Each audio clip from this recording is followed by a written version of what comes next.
Welcome to This Week in Health IT Influence, where we discuss the influence of technology on health with the people who are making it happen. My name is Bill Russell, recovering healthcare CIO and creator of This Week in Health IT, a set of podcasts and videos dedicated to developing the next generation of health IT leaders. This podcast is brought to you by Health Lyrics. Professional athletes hire coaches for every aspect of their life to ensure top performance. Healthcare technology is much more important. It may be time to get a coach in your corner. Contact healthlyrics.com to schedule your free consultation. If you want to support the fastest growing podcast in health IT space, 5 easy ways you can do it. Share it with a peer, share it on social media, follow our social accounts, LinkedIn, Twitter, YouTube. Send me feedback at bill@thisweekinhealthit.com. Love your feedback, and subscribe to our newsletter on the website. One last thing before we get to our guests, we have 2 new services, This Week Health Insights, which is developed for people to develop their career. Check that out on our website, thisweekhealth.com/insights. And Staff Meeting, which is a way to introduce your staff to new concepts and to kick off your staff meeting with a dynamic conversation, thisweekhealth.com/staff meeting, no spaces. Okay, today I'm joined by Manoj. Manoj, how do you say your last name? I don't want to butcher it. Thanks. It's Jhaveri. Okay, Manoj Jhaveri, the co-founder and CEO of Hire Medical, a healthcare tech startup based in Cleveland, Ohio, which is how we got connected through our friend Charlie Lougheed, who's also a Cleveland native and entrepreneur in that area. And I guess you guys have known each other for a little bit. Yeah, great to be here with you, Bill. We've known each other for a bit and several years now, and he's actually an advisor to Hire Medical as well. Okay, and now he's doing his blockchain thing now. Yeah, and it's an amazing concept. I've seen some of the early alphas and betas of their software, and we've actually been meeting with his team on some potential collaborations as well. So some really exciting stuff that they're doing. Yeah, so we're gonna talk about Hire Medical. It'd be interesting to see, given what you're doing, his blockchain technology. I don't want to get in trouble by you revealing anything, that you've seen from him, because he was a little coy on the podcast of sharing things. But we talked a lot about blockchain and it as a foundation for a lot of really cool new use cases within healthcare. So it's pretty exciting. Yeah. So Hire Medical. So that's where you're at now. You're co-founder and CEO. Prior background with innovation in Fortune 500 companies, and faculty member at Case Western Reserve University as well, where you taught innovation management and marketing strategy. Are you still doing that? You still teaching? Not teaching anymore. Just full-time Hire Medical, all day, every day. So yeah. it's kind of hard to keep that balance and keep doing other things, isn't it? Once you really turn your sights onto being an entrepreneur and really making it happen. Yeah. I'm fortunate that I can dedicate that focus to just Hire Medical right now. Cool. Well, let's dive into this, because it's a really fascinating direction that you guys are going. So Hire Medical was founded to really disrupt in a good way the broken process of freelance healthcare staffing that currently exists. And so give us a little background of Hire Medical. Yeah. And I'd just like to go into, just really your thought process from an entrepreneur standpoint, how you got there, how you plan to scale, and those kind of things. Yeah, absolutely. I'll kind of give you the genesis story in a nutshell. So my background was engineering, then management consulting, and I a little bit fell into startup entrepreneurship and startup technology entrepreneurship, to be more specific, by accident. It's not like I set out to get into healthcare, create a healthcare startup. And I had my own consulting company. I was an entrepreneur for sure, but the whole startup game is something of a completely different nature. And what actually happened is, while I was having my own independent consulting company, I was looking for ways to bring startup culture and processes into big companies. So I went to a startup competition and I actually participated in it. And coincidentally, one of the people who was pitching there was Dr. Faris El-Kadir, who was pitching an idea, not Hire Medical. And I didn't know Faris. I had never met him in my life. And I liked the idea he was talking about, though. And I ended up working with him for 54 hours on like one of these build a business hackathons. And through that 54 hours, we kind of gelled and became friends. And we ended up winning that competition. So we started working on that together. And fast forward, we later presented that idea to Matthew Miller, who's now a venture partner at Jumpstart in Cleveland. We didn't end up taking that idea forward, but we had another idea in our back pocket, which was born out of the pain that Ferris actually was experiencing firsthand, trying to do freelance work, or locums work is what they sometimes call it, as a side gig to make extra money, because he was a fellow at Cleveland Clinic. And fellows don't make very much money. Residents, fellows, they make about $50,000 a year, right? So he wanted to augment his salary, also pay down his student loans. That's a typical story for folks in his position. And he said the entire process sucks. It feels like he's in a time warp of 1980s, 1990s. You know, really no automation or technology is really being brought to the table. And there's no online platform. There's a complete lack of visibility between the doctor and the hospital. And that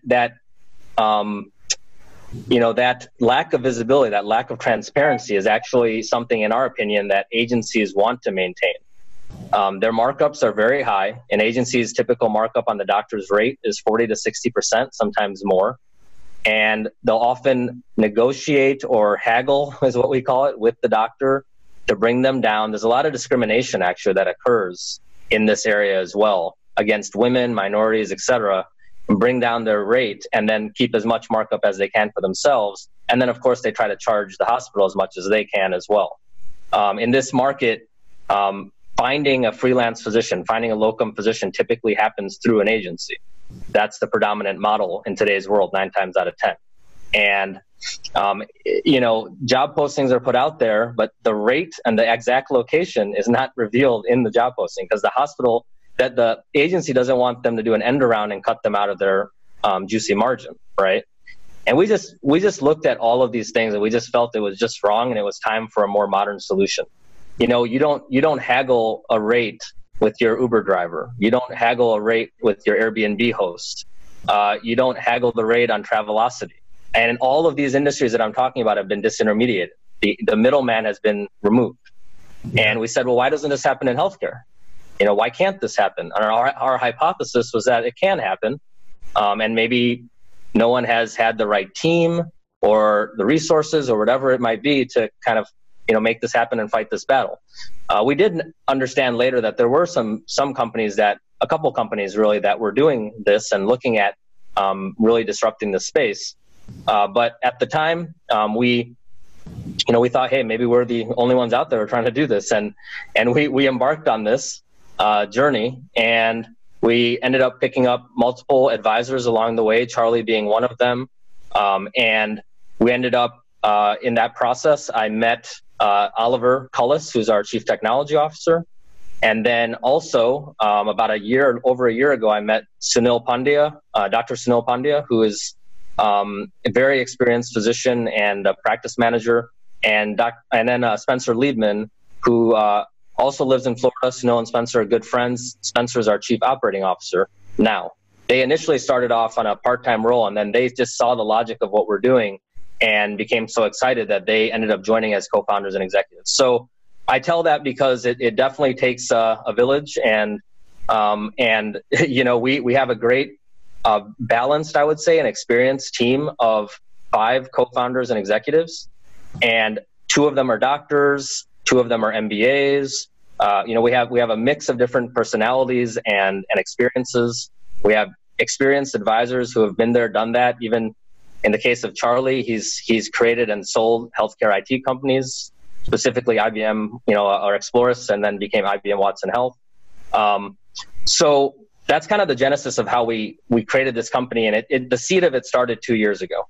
And the goal really was to make this process of freelance physicianing, finally make it easy and rewarding. So here's what I'm going to do. So you just laid it out, and here's what my listeners really want me to do. They want me to take you through the process. So great, you have a great idea. You found some partners, you pulled it together. I assume you got some funding, right? So you have some funding partners as well. So now we're going to take it from, we have a great idea. It seems to solve this problem. Let's take it all the way through. So let's start with, you created a digital marketplace. It doesn't sound like This is like sort of the hallmark of digital business in general. You cut out a middleman, you make the process a lot easier, really for both sides, more transparent for both sides, make the transaction a lot easier for both sides. What are the things that stand in the way of you growing the business or scaling the business at this point? I think one of the biggest, I wouldn't call it a barrier, but I think there's an education process that has to take place with hospitals. Of the hospitals, not the physicians. The physicians sort of get it? I think they are warm and eager to adopt this type of more modern solution. Our doctors, our users is what we call them. Users, and then we call the hospitals the customer. So our users are begging for this kind of solution. And they say, well, we get comments from people saying, oh, finally I get to experience being a freelance physician in a way that is not mind-numbing and where I have to fill out papers by hand, and I get a big packet of stuff in a manila envelope, and I have faxes, and I have to do everything in kind of a very old school kind of way for no reason. And, you guys are speeding up that process, and you're also allowing me to interact directly with the hospital and see the rate and see the location, and you're treating me in a way where you're not even worried about me cutting you out, because your markup is so much lower than a typical agency. Ours is a 20% markup across the board. And we have agreements on both sides, but our philosophy is not, oh, we need to stop people from cutting around us. Our philosophy is make the platform and the experience so easy that people don't think about moving around you.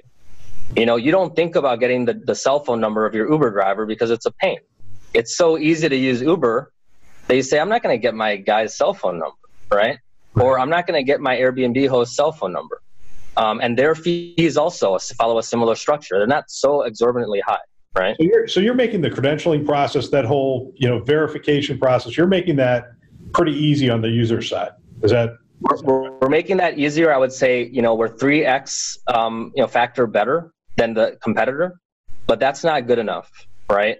And the reason we are talking to Actual at Charlie's company is because there happens to be a synergy there where his company is focused on blockchain-based credentialing and verification, and reducing and removing, actually eliminating the churn that exists today. So when I explain this to people, they don't necessarily, who aren't in healthcare, they don't realize that when a doctor works somewhere and goes through all the pain and effort of having every single aspect of their professional life verified, when they go work at a different hospital, that whole process happens again from scratch. Yeah, that is. There is no reuse or leveraging of past verification of information. Every healthcare system says, no, for whatever reason, for liability, for whatever, we're going to do it all over again. And our philosophy is that's just insane. So I'm going to annoy you here, but essentially, okay, so you have a dating site and you have all these men signing up. Well, now you have to have some women signing up as well. And so you have users, and now you need health systems that are going to hire them. So what's the value proposition to the health system? So the value prop for the health system is, number one, what they care about is quality. This is all the interviews we've done and all of our actual in-market work on sales, right? Actually, we have over 20 major clients on our platform. We have, several dozen, significant freelance, and then even some perm jobs as well, but mostly freelance. And, we've signed Cleveland Clinic. We've signed some other big health systems that are out there. And so the approach we took to crack this nut is we want to bring on these big clients, these big name, what we call lighthouse clients, and allow that halo effect to then draw in some of the smaller, more rural hospitals. A lot of these rural hospitals, Bill, actually have much more needs on a per volume basis than a big hospital, right? Because Cleveland Clinic, it's an area of Cleveland that is saturated with doctors. They don't have a lot of trouble finding doctors, right? They don't have a lot of shortages locally. Right. If you take a hospital in Mississippi or something, they might have more issues just demographically. So But what we found is that as we sign more Lighthouse accounts, the smaller hospitals are more likely to gravitate to us because they say, oh, well, you're already working with these big guys. They have probably put you through the ringer with legal compliance and supplier compliance and everything. So we kind of trust that they've kind of been an oracle kind of on your network, and that kind of gives them a vote of confidence. And that's exactly what we've seen. Our sales cycle is getting faster and faster. All right. So you start in Cleveland, you go to the clinic, and you sign the clinic, and you sign university, and now you're signed with some of the big players in that market. Yep. And then from there, it gets pretty easy to go out. But how do you expand beyond Cleveland? All right. So now you want to go to, let's say, the East Coast. Do you pick a market and start signing up users and systems? So what we've done, Bill, is that to get those Lighthouse accounts, we have, so number one, Spencer and Sunil don't live in Cleveland. They live in Florida. And the fact that they live there actually benefits us a lot because Southeast US and the Midwest have a lot of needs for freelance physicians. So those are our biggest areas. We're actually in about 15, 16 states right now. And we are opportunistic at this point where if we have a warm relationship, I mean, Spencer himself has been in this traditional locums business for over 15 years. Sunil's whole professional life has been, building these kinds of connections. Charlie's one of our advisors. He's made introductions for us. Matthew Miller, all of these people. So we are more than anything using our co-founder and advisor network to build relationships. And then those relationships often lead to more relationships and referrals. And that's how we've gone to market with getting those signed up. So we actually have cut across more than just Ohio. We're in, like I said, 15 states. And then at the same time, of course, we are signing up doctors, right? So we have about 400 doctors now on our platform. So, it's important for us to do that synchronously. But what we have found is that usually the jobs kind of lead the doctor versus the other way around. We want to get some good jobs on there that are viable and then launch marketing campaigns immediately following that and get more doctors. And that attracts them and has more sticking power when they see jobs on the platform that are relevant. And then, like you said, it's a two-sided marketplace. So you sort of have to know, let me start at least the chicken and egg aspect here. Let me start with the chicken and maybe then go to the egg. And, so does that answer your question? Yeah, it really does. So do you think, one of the things is when you looked at all these freelance sites, I know that, this whole concept has been around for many years within healthcare, but you've seen sort of this free agent nation sort of rise really across the country and across the globe in terms of my ability to, you've seen a ton of Uber drivers now that wouldn't normally necessarily be cab drivers. You see a lot of developers doing freelance work and that kind of stuff. Do you think this is going to change the nature of how physicians think about employment and go to market? Will this easing of this marketplace change it, do you think?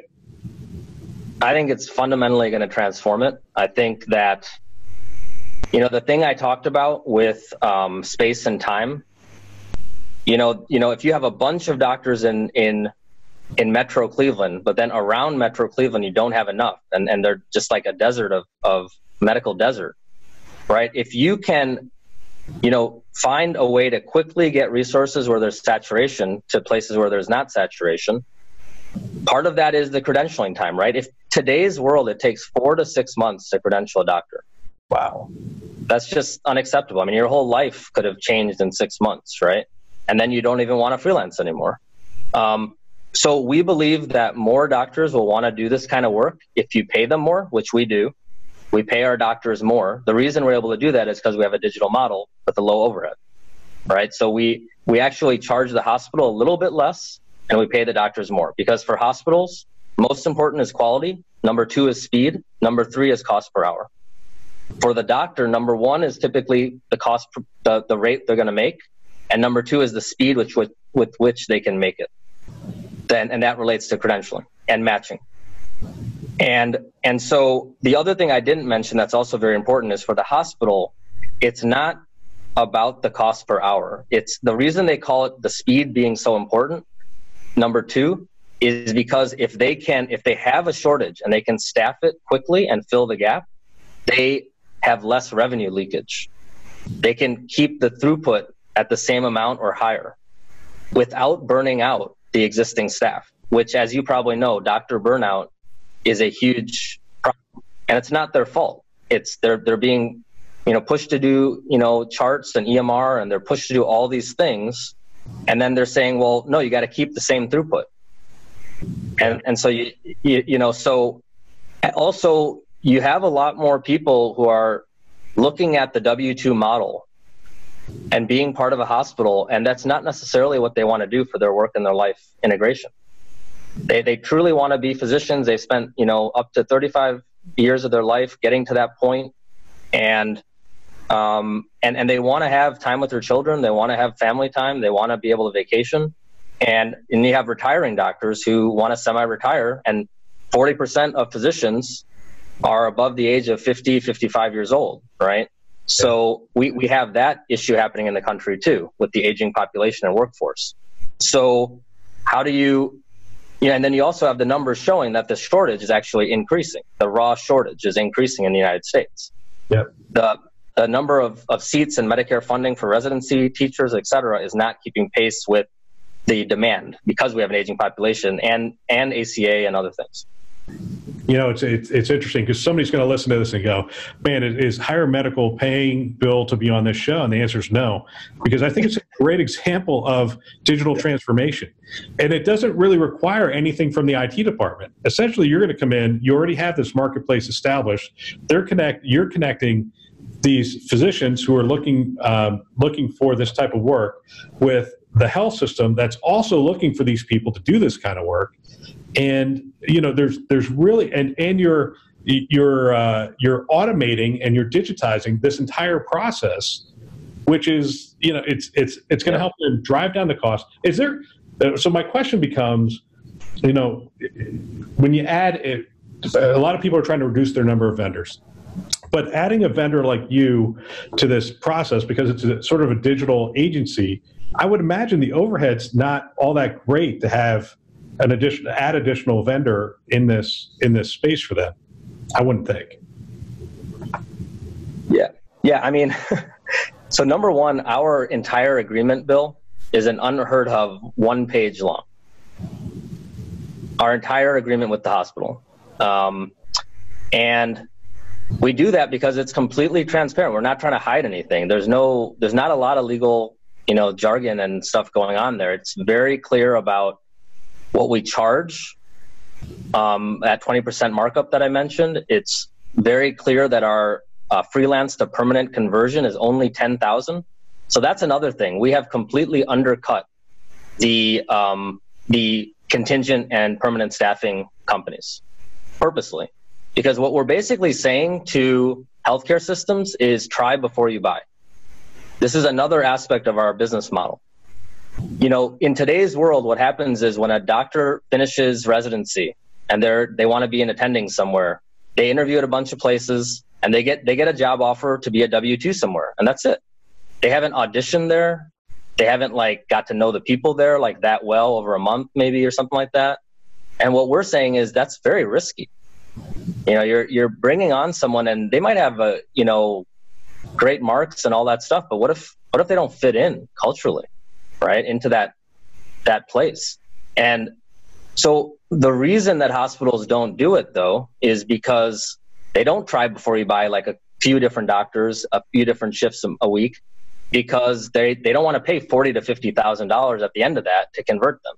And also most agencies put a lot of stipulations that say, if you're going to use our freelance person, you have to use them this many shifts, and only then you can convert them. We have nothing like that.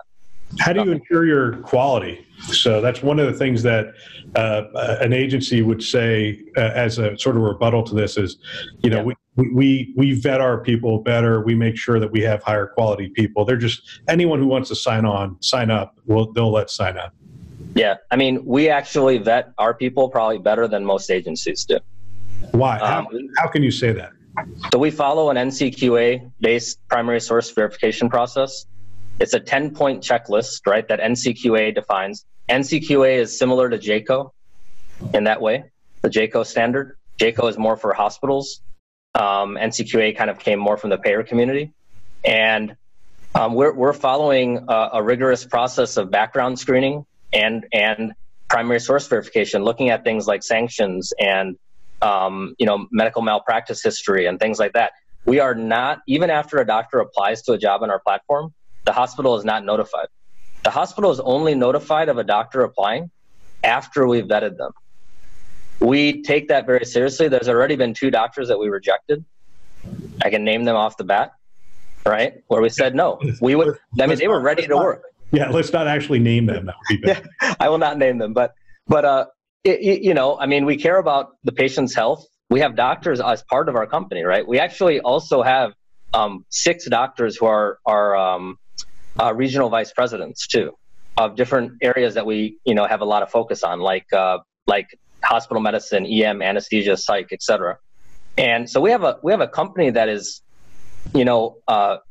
it's created by many doctors and many non-doctors too, but we care about the patient's health. We're not going to compromise that for revenue, and we have rejected physicians, and we'll continue to do that to ensure high quality. Another thing that's big and important to us is that in today's world, freelance physicians don't get recognized for being good freelance physicians, right? It's just everyone's just kind of treated the same. And so what we're going to start doing pretty soon, we're implementing this as we speak, is we're going to be rolling out a program where we give badges to people for either being like road warriors or getting like high quality scores from a hospital, whether they have a lot of mobility or experience with EMR systems. So they actually can get recognized for having some unique capabilities. And when a hospital actually signs up with us, they get both sides that sign up for free, by the way. So it's free for a hospital to join and free for a doctor to join our platform. The only time Hire Medical makes money is after a doctor completes their shifts. We make our 20% markup. When a hospital has an account and they look at their dashboard, they can search every doctor in the system. And when a doctor creates an account, they can search every single job in an entire system. That's interesting. Nowhere else can you do like that, and then look at the exact rate you're going to make and exactly where you're going to work. It sounds so simple, but no, it is. So I'm going to take you off Hire at this point. How do you think about money as a startup? How should a young, aspiring health tech entrepreneur think about money and raising money for their startup? Well, I think first of all, you got to think of that money as money you put in. I have some of my best friends in the world have put money into this company. And a lot of other people have put in money. Actually, we have probably 12 investors that are physicians, and then a few other investors as well on our cap table. You got to think of that money as your money. You got to spend it wisely.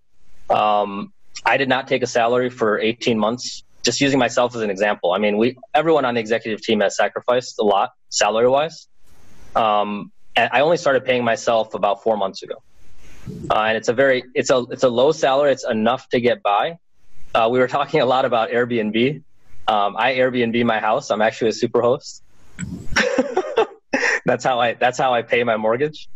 Yeah. So that's how I think about money. I mean, that right there tells you how I think about it. So as you're out there, have you identified other, so you're creating this digital marketplace and you're sort of milling around. Do you see other areas where health systems really could use automation or digitizing a process that you're saying, man, I hope a startup gets into that space? I mean, I think there's a lot of room in just healthcare in general, right? Broadly, talking about just broadly. Yeah. Obviously I love the whole credentialing space. We've talked about that, both on the hospital side for physicians and on the payer side, it's big there as well. So we haven't even talked about payer enrollment, and all of the, lean processes and technology that can be applied there.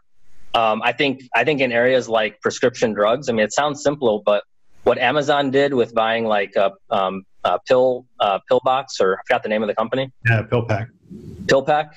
I think they're looking to really change the way people are getting their drugs. And, when you look at, I have to say Cover My Meds, like what they did also in this space, because they're a Columbus, Cleveland-based company.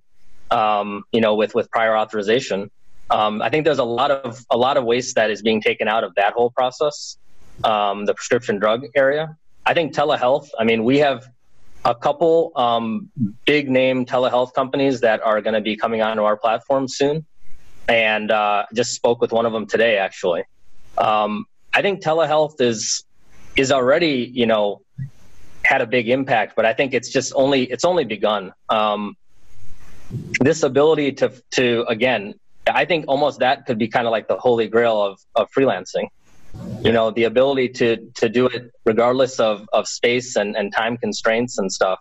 A mother at home or a father at home with the kids says, hey, I'm going to still work as a doctor, and after the kids are asleep, I'm going to do some consults, Absolutely. You have things in the mental health space like, BetterHelp and things like that I've looked at and been following, like some great things in that space. I think things really need to change in the mental health space, I think, in America. Well, one of the things you said, which sort of struck me, is it seems like, hey, we found this space. It looked really interesting. We went out and developed a solution. But it didn't sound to me like you did a full market analysis and said, hey, here are the 15 competitors or the 10 competitors. It seemed like you saw a problem and you went after it. Am I hearing that wrong, or is that pretty accurate? I think initially when the seed of the idea was there, we started just gung-ho kind of going into it for maybe 2 months. And then after that initial 2 months, we started to do more research and understand. It wasn't like the top of mind thing that we did, like competitive research, but we were kind of just seeing our instincts and kind of seeing more about the space and talking to people. And then we did understand that, yeah, there are a couple significant competitors in this space, not hugely ahead of us by any means. And actually their philosophy is quite different than ours. I won't name it by name, but like one of the platforms is much more hospital centric. They're all about saving money for the hospital. And our philosophy is completely different. We don't think the hospital is very price sensitive, on a per rate basis for the doctor. The doctor is very price sensitive. And if you can pay the doctor more money, you're going to attract more physicians to apply to a job.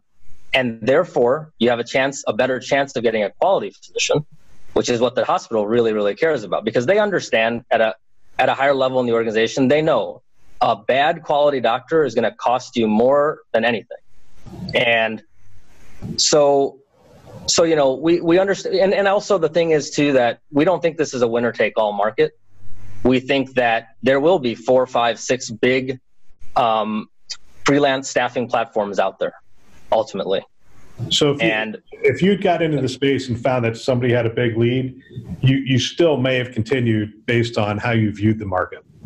Actually, it's helped us in so many ways to be second or third. That's interesting. Saved us a lot of money, actually. Well, because you're not educating the market completely. The market's already being educated, and now it's being educated by more than just one player. And it makes it easier for us to raise money too, because we can point to what that company raised and said, look, you didn't invest in that one, but maybe you can invest in us, Yeah. So Cleveland's interesting to me. Do you guys only focus on raising money in Cleveland, or do you go to the coast to try to raise money? I mean, I did make a couple trips to Silicon Valley. Not a whole lot came out of it, to be honest with you. I think Valley investors want to see in a pre-seed round. They have more startups to choose from. The volume of startups to choose from is much higher. So they are looking for a higher MRR or ARR at an much earlier point in time. And also a lot of the things they're investing in are not healthcare IT. And so it's a little bit different of a world. We actually, are on the verge here of just closing an angel round. We just called it our pre-seed round. Majority of the money was from angel investors and a couple small institutions. The next round that we do will be an institutional-led round, and that's where we will look to have one solid lead investor and maybe 4 or 5 sidecar funds. It's interesting. Would you take money from? Would you take money from? Would you? There's a lot of health systems that have investment arms and those kind of things. Is that is that preferred, or is it not? I mean, it would have to depend on the terms of it, and how much they would open up their business to us, and what's really a partnership. But there are certainly advantages of it, and I've spoken to Charlie about some of these types of things too, and Matthew Miller as well. And, getting money from a UPMC or a Cleveland Clinic or, some of these types of institutions, there are definitely advantages to it. I don't really see a whole lot of downside, to be honest with you. It can only help to kind of increase your market presence. And maybe the only downside is that, an existing system or something sees it as like, well, you're kind of partnered or aligned with this particular system, but I don't think that's much of a thing. Most systems are going to want to understand the value proposition for them and whether it makes sense. Yeah, no, I think so as well. Manoj, thanks for coming on the show. Anything you want to leave the listeners with? Leave the listeners with. I think it's great that you have a healthcare IT focused podcast. I think, I'm really grateful for you having me on the show. And if anyone wants to check us out, I mean, we're on all the socials. So LinkedIn, Twitter, and Facebook. So check out Hire Medical there. We use the hashtag #TheHireLife a lot. So, THEHYR life. And check out www.hiremed.com. That's HYRMED.com. And that's about it. We look forward to hearing from you. Just out of curiosity, how hard was it to come up with the name? You know what? The funny thing is the very beginning name was HIGHER, Hire Medical.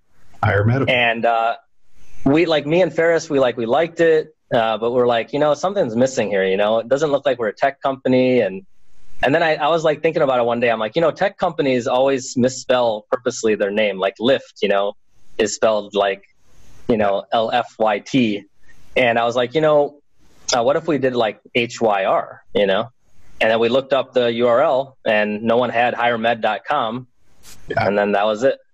Yeah. That's usually the last step is to go out there and look at the URL. Can you get it? And that determines whether you're going to take the name or not. No, it's a great name, and I love what you guys are doing. I'd love to see you and Charlie and the actual stuff really come together, because I think that could be a really powerful combination with that as a credentialing platform, and such a smart guy, great guy to have as your advisor. So thanks again for coming on. I appreciate it. Thank you, Bill.